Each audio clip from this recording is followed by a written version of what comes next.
Reuters A second powerful storm in as many weeks was bearing down on a string of battered Caribbean islands, with forecasters saying Maria would strengthen rapidly into a major hurricane as it ripped into the Leeward Islands on Monday night.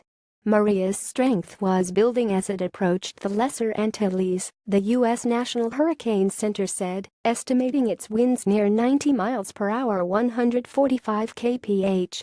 Maria is expected to become a major hurricane as it moves through the Leeward Islands, the forecaster said, marked by rapid strengthening during the next 48 hours.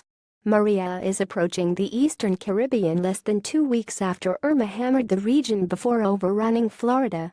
That storm, one of the most powerful ever recorded in the Atlantic with winds up to 185 miles per hour 298 kph, killed at least 84 people, more than half of them in the Caribbean.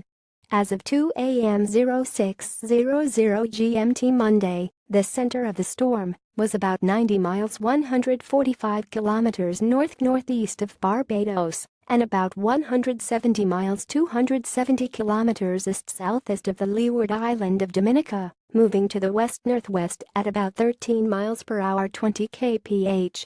Hurricane conditions were expected for Guadeloupe, Dominica, Martinique, and St. Kitts, Nevis, and Montserrat, and the Hurricane Center warned Puerto Rico to monitor the storm.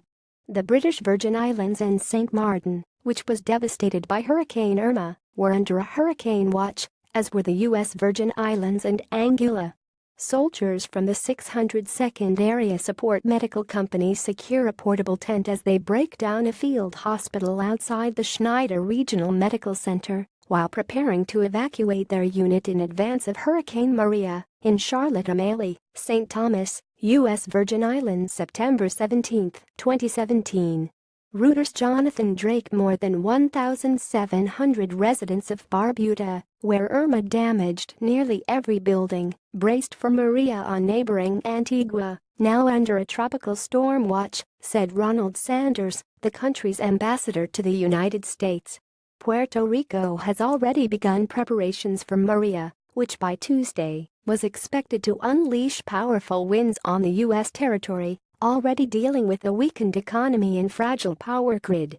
Damage to Puerto Rico could also disrupt the disaster relief supply chain to other islands that were hit by Irma.